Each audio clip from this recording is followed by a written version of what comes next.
Clay's death, Sons of Anarchy, Season 6. Was it too late? Was it too early?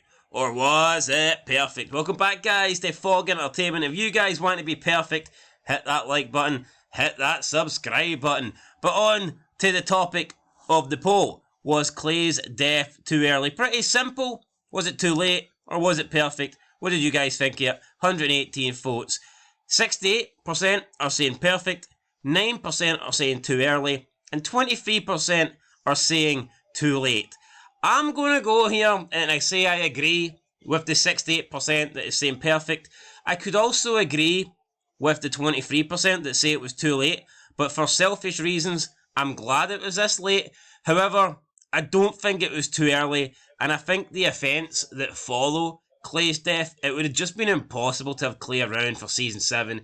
Season 7, Jax is fully focused on getting revenge for Tara, and I just don't see how he does that with Clay sitting around the table and still being a part of the club. Or even if he's kicked out the club, obviously, like at the end of Season 5. Well, I don't really see a world where Clay's still sitting around the table. He was in jail.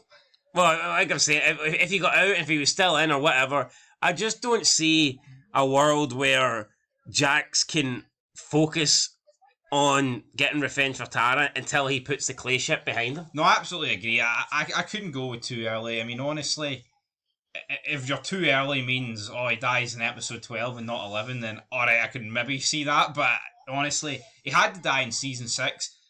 And as you said, I'm definitely more towards too late than early, but I think it was perfect.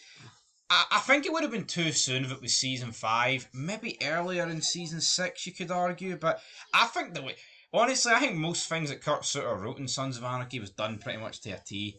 I've honestly no complaints. I think perfect's got to be for me, but the thing that's not perfect is the comments, guys. There's no one to interact with. There's nothing that gets my blood pumping more when I go into comments and there's someone with a belter of a comment that says read more and you click it and there's just paragraph after paragraph after paragraph. But there's no paragraphs. There's hee-haw. There's nothing happening.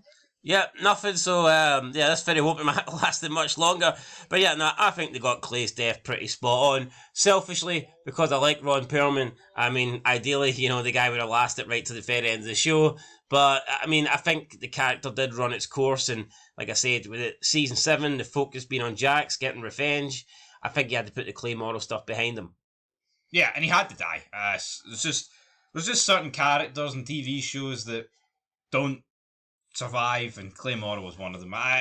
It makes no sense. All the shit that Clay did, I think he had to meet Mr. Mayhem. Yes, and he did, and it was also, I mean, we say Mr. Mayhem, it was more of a loose end. It was like, alright, we'll kill Galen, but while we're doing it, we can also kill Clay, and it puts that story to bed.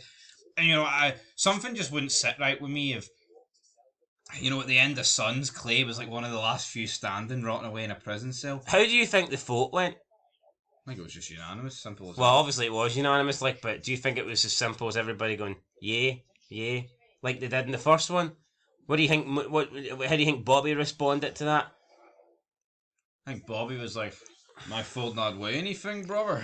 Originally, Bobby made it seem like he voted nay, not to protect Clay, but to protect Jax.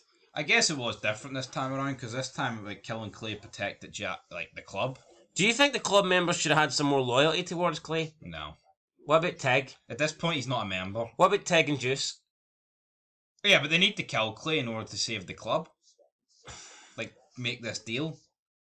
So... Do you not think, though, do you think Juice felt bad about it?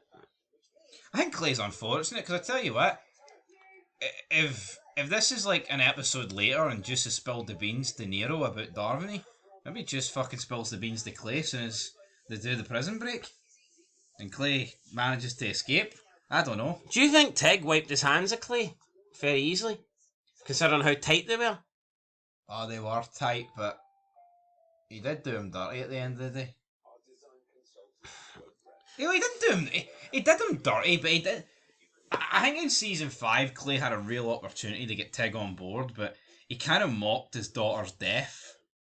In a sense, you're getting in bed with the bastard that burns your daughter alive. I think he could have definitely used Pope killing Dawn, or Fawn, whichever one it was, to his advantage to get Clay on his Tig on his side, but it's almost like he used it as a dig. He's like, "Oh, look, you're kissing Jax's ass, and he's kissing Pope's ass." I think Clay could have been smarter about that whole maneuver.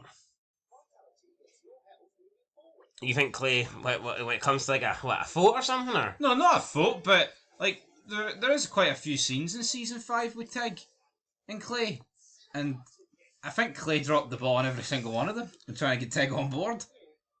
you're not surprised that Tig never called for revenge on Black, or is it because Opie died? He was like, He kind of did that in season 5, didn't he, or 4? yeah, but after He they fought burned his Leroy. daughter, like. True, but Tig knew. I think Tig accepted that he was the one that put that Shitstorm in motion. shitstorm in motion. Anyway, guys, that's it. We're going to end this shitstorm. Catch you in the next one. Till then, Smells like shite in here. peace.